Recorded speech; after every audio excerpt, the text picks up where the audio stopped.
Assalamualaikum warahmatullahi wabarakatuh. Saya Siti Hamijah, NIM 0801192123 dari kelas IKM 10 semester 3. Di sini saya akan menjelaskan mengenai manajemen penanggulangan bencana. Tahapan dalam penanggulangan bencana. Menurut Undang-Undang Nomor 24 Tahun 2007, manajemen bencana adalah suatu proses dinamis, berlanjut, dan terpadu untuk meningkatkan kualitas langkah-langkah yang berhubungan dengan observasi dan analisis bencana serta pencegahan, mitigasi, kesiapsiagaan, peringatan dini, penanganan darurat, rehabilitas, dan rekonstruksi bencana. Manajemen penanggulangan bencana dapat didefinisikan sebagai segala upaya atau kegiatan yang dilaksanakan dalam rangka upaya pencegahan, mitigasi, kesiapsiagaan, tanggap darurat, dan pemulihan berkaitan dengan bencana yang dilakukan pada tahapan sebelum, saat, dan setelah bencana. Secara umum, manajemen bencana bertujuan untuk mencegah dan membatasi jumlah korban manusia serta kerusakan harta benda dan lingkungan hidup, menghilangkan kesengsaraan dan kesulitan dalam kehidupan dan penghidupan korban, mengembalikan korban bencana dari daerah penampungan atau pengungsian ke daerah asal bila memungkinkan atau merelokasi ke daerah baru yang layak huni dan aman. Mengembalikan fungsi fasilitas umum utama seperti komunikasi, transportasi, air minum, listrik, dan telepon, termasuk mengembalikan kehidupan ekonomi dan sosial daerah yang terkena bencana. Mengurangi kerusakan dan kerugian lebih lanjut, meletakkan dasar-dasar yang diperlukan guna pelaksanaan kegiatan rehabilitasi dan rekonstruksi dalam konteks pembangunan. Mekanisme manajemen bencana terdiri dari yang pertama mekanisme internal atau informal, yaitu unsur-unsur masyarakat di lokasi bencana yang secara umum melaksanakan fungsi pertama dan utama dalam manajemen bencana dan kerap kali disebut mekanisme manajemen bencana alamiah.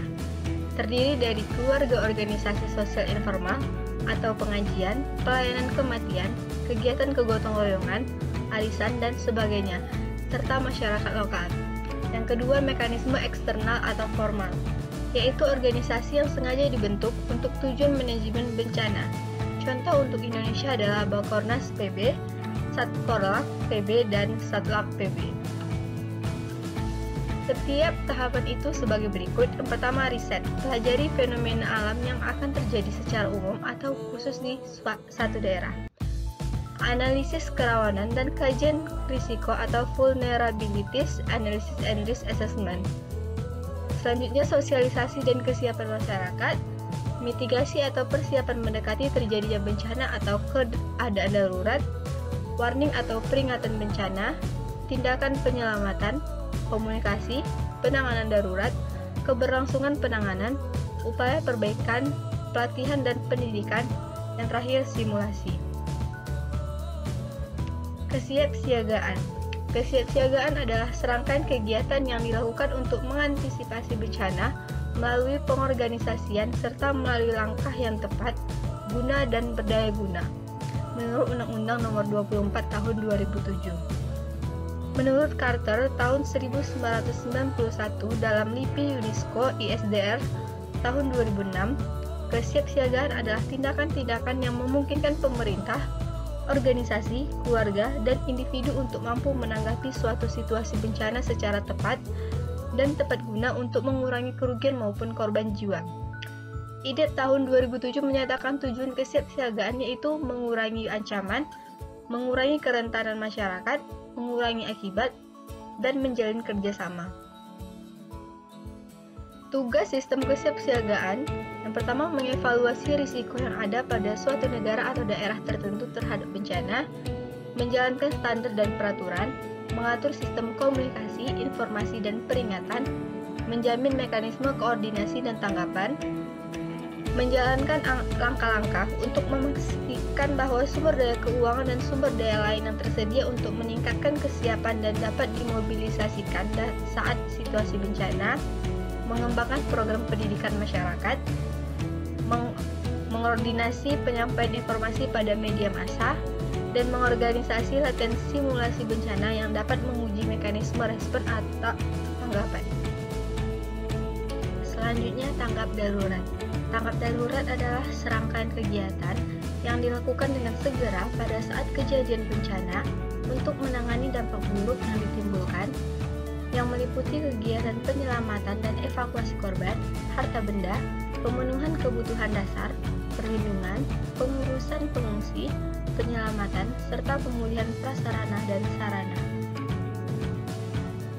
Beberapa aktivitas yang dilakukan pada tahapan tanggap darurat dalam Undang-Undang Nomor 24 Tahun 2007 Pasal 48 tentang penanggulangan bencana, yaitu pengkajian yang tepat terhadap lokasi, kerusakan, dan sumber daya, penentuan status keadaan darurat bencana, penyelamatan dan evakuasi masyarakat terkena bencana, pemenuhan kebutuhan dasar, perlindungan terhadap kelompok rentan, dan pemulihan dengan segera prasarana dan sarana vital. Dalam menghadapi bencana, diperlukan suatu sistem tanggap bencana yang berfungsi sebagai panduan tindakan dalam menghadapi bencana. Yang pertama, efisien. Sistem tanggap bencana harus ampuh dalam menanggulangi bencana di setiap tahapan, disesuaikan dengan jenis dan tingkat bahaya yang ditimbulkan. Yang kedua, efektif. Sistem tangkap bencana harus tepat guna dan sesuai dengan kebutuhan. Yang ketiga, terukur. Semua tahapan dan tindakan harus terukur, yakni disesuaikan dengan kapasitas dan sumber daya yang dimiliki. Dan yang terakhir, tepat sasaran. Sistem tanggap bencana harus sesuai dengan tujuan dan hasil akhir yang diharapkan. Artinya, sistem tanggap bencana harus memuat kerangka tujuan yang jelas sehingga memiliki nilai fungsional yang positif dan dapat digunakan secara berkelanjutan. Secara sederhana, sistem tanggap bencana meliputi 4 tahapan. Yang pertama, mitigation, pengurangan pencegahan. Mitigation merupakan langkah memperingan risiko yang ditimbulkan oleh bencana. Yang kedua, preparedness, perencanaan persiapan, merupakan kesiapsiagaan dalam menghadapi terjadinya bencana. Ada 2 bagian penting dalam kesiapsiagaan, yakni adanya perencanaan matang dan persiapan yang memadai sehubungan dengan tingkat risiko bencana. Yang ketiga, respons, penyelamatan pertolongan pertama. Tindakan tanggap bencana bertujuan untuk menyelamatkan dan menolong jiwa manusia, baik secara personal, kelompok, maupun masyarakat keseluruhan. Kedua, tindakan tanggap bencana bertujuan untuk menyelamatkan harta benda yang berhubungan dengan kelangsungan hidup. Yang keempat, recovery, pemulihan pengawasan, merupakan tahap pemulihan dari kerusakan yang ditimbulkan oleh bencana.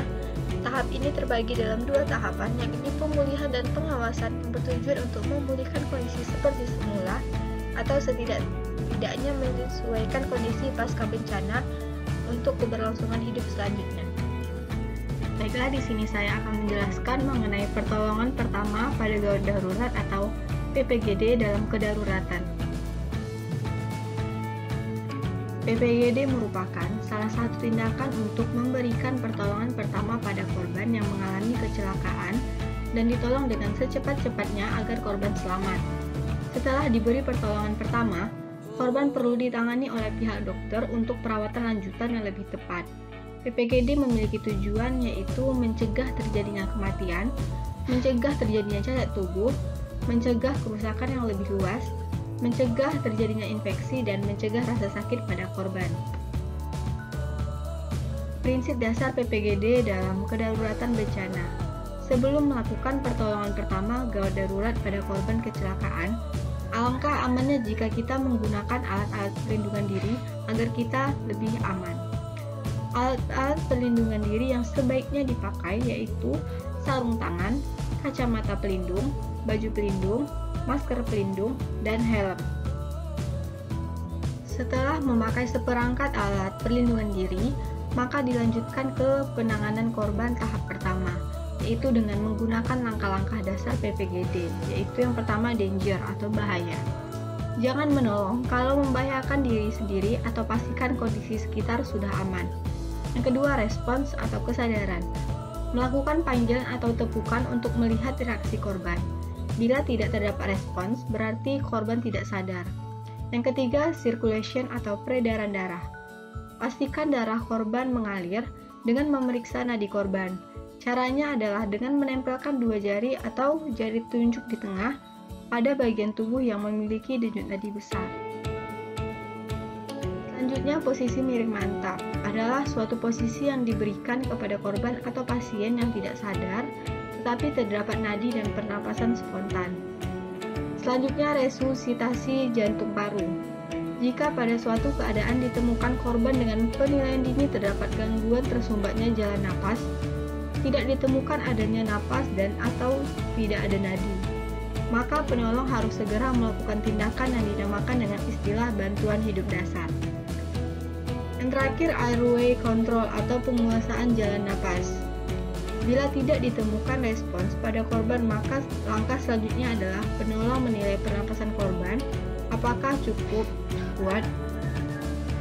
Untuk menilainya, maka korban harus dibaringkan terlentang dengan jalan napas terbuka. Jenis-jenis dan langkah-langkah PPGD dalam kedaruratan bencana. Yang pertama, pendarahan.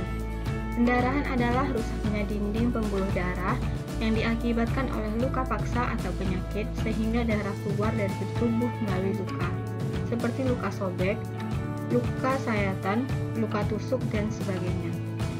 Perawatan pendarahan. Yang pertama, pada pendarahan besar, jangan buang waktu mencari penutup luka.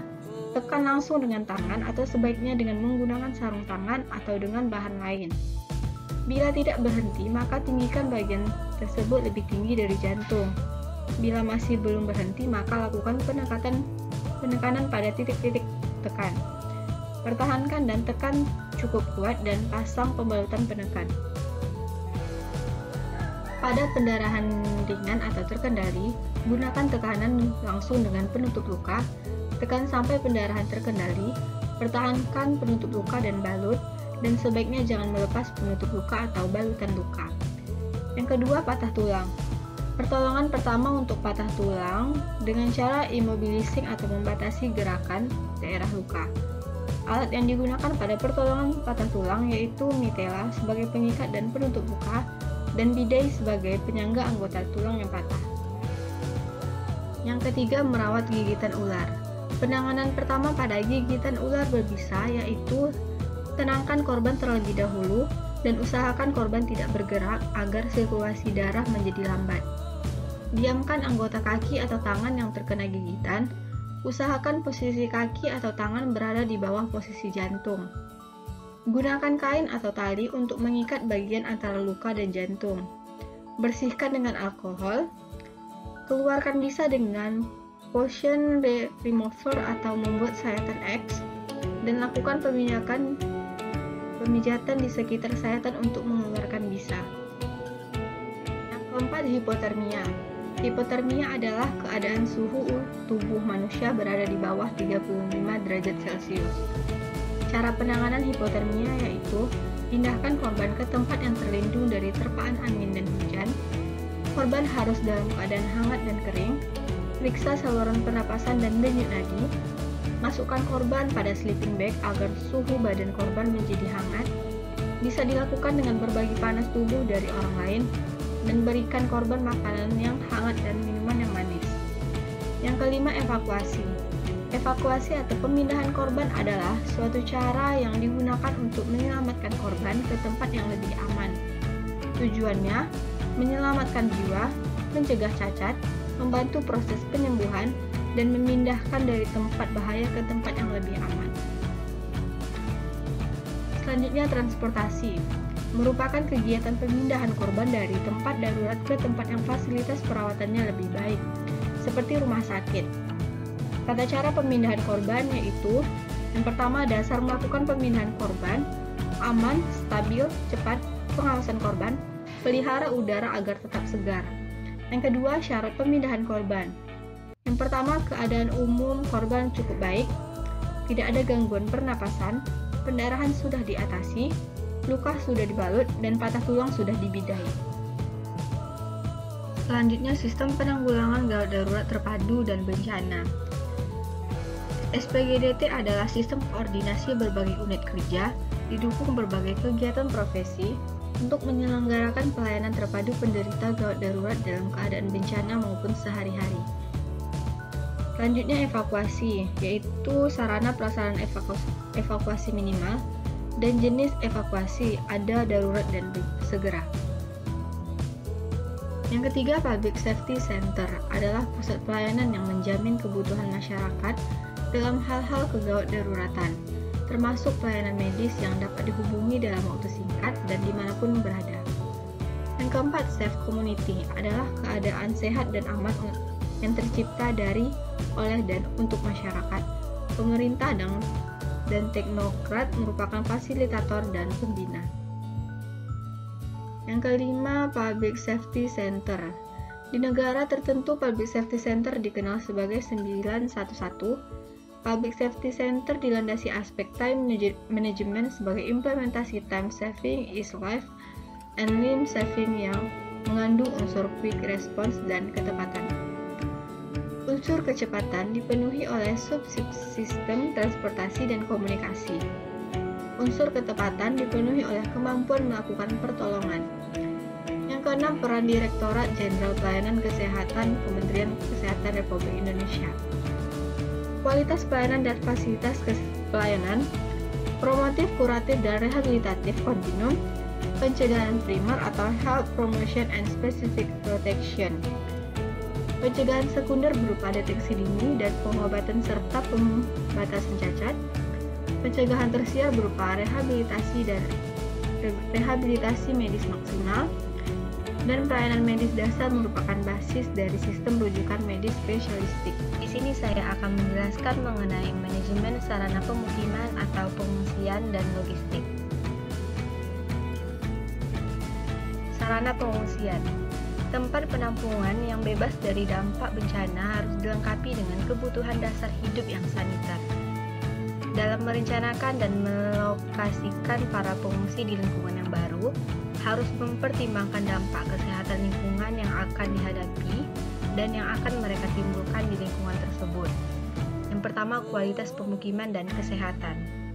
Kualitas pemukiman bagi para pengungsi memberikan dampak yang besar pada kesehatan dan kesejahteraan. Yang kedua, tempat bernaung jangka pendek. Untuk jangka pendek, bangunan yang masih berdiri kokoh dan aman pasca bencana dapat digunakan. Misalnya bangunan sekolah, tempat ibadah, kantor, dan gedung olahraga. Pengadaan logistik saat kedaruratan bencana. Manajemen logistik adalah suatu ilmu pengetahuan dan atau seni serta proses mengenai perencanaan dan penentuan kebutuhan pengadaan, penyimpanan, penyaluran dan pemeliharaan serta penghapusan material atau alat-alat sehingga manajemen logistik mampu menjawab tujuan dan bagaimana cara mencapai tujuan dengan ketersediaan bahan logistik setiap saat bila dibutuhkan dan dipergunakan secara efisien dan efektif. Sistem manajemen logistik dan peralatan penanggulangan bencana. Yang pertama, dukungan logistik dan peralatan yang dibutuhkan harus tepat waktu, tepat tempat, tepat jumlah, tepat kualitas, tepat kebutuhan, dan tepat sasaran berdasarkan skala prioritas dan standar pelayanan. Yang kedua, sistem transportasi memerlukan improvisasi dan kreativitas di lapangan, baik melalui darat, laut, sungai, danau maupun udara. Yang ketiga, distribusi logistik dan peralatan memerlukan cara-cara penyampaian yang khusus, antara lain karena keterbatasan transportasi, penyebaran kejadian, keterisolasian ketika terjadi bencana. Yang keempat, inventarisasi kebutuhan, pengadaan, penyimpanan, dan penyampaian sampai dengan pertanggungjawaban logistik dan peralatan kepada yang terkena bencana memerlukan sistem manajemen khusus. Yang kelima, memperhatikan dinamika pergerakan masyarakat korban bencana. Selanjutnya, koordinasi dan prioritas penggunaan alat transportasi yang terbatas.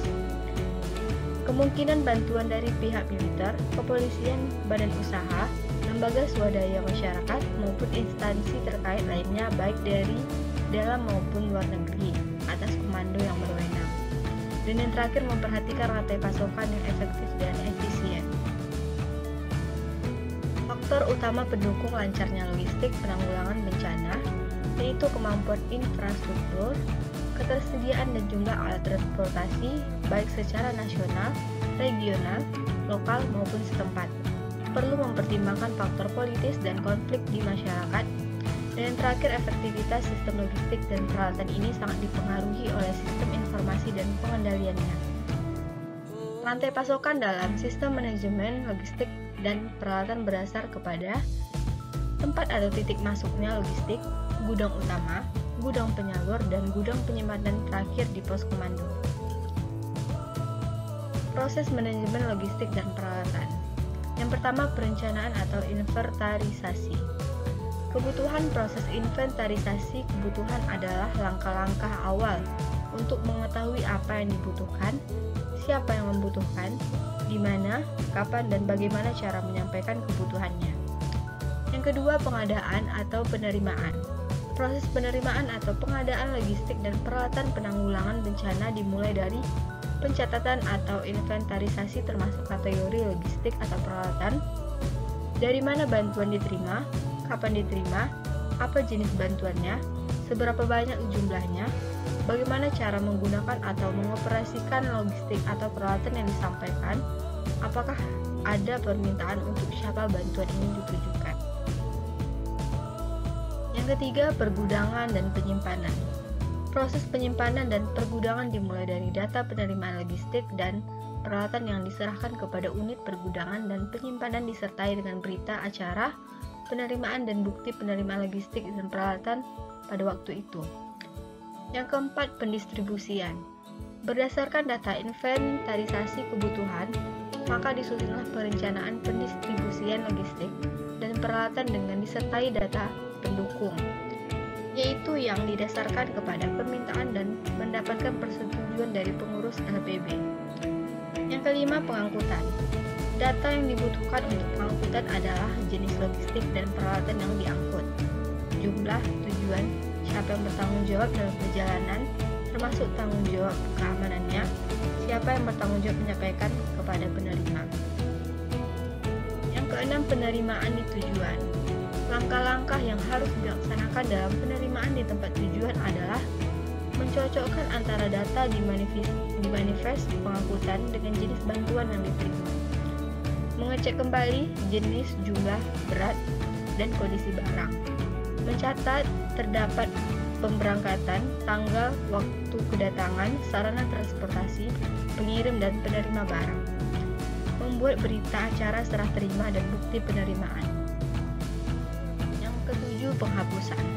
Barang logistik dan peralatan yang dialihkan ke pemilikannya atau tidak dapat digunakan atau tidak dapat dimanfaatkan atau hilang atau musnah dapat dilakukan penghapusan.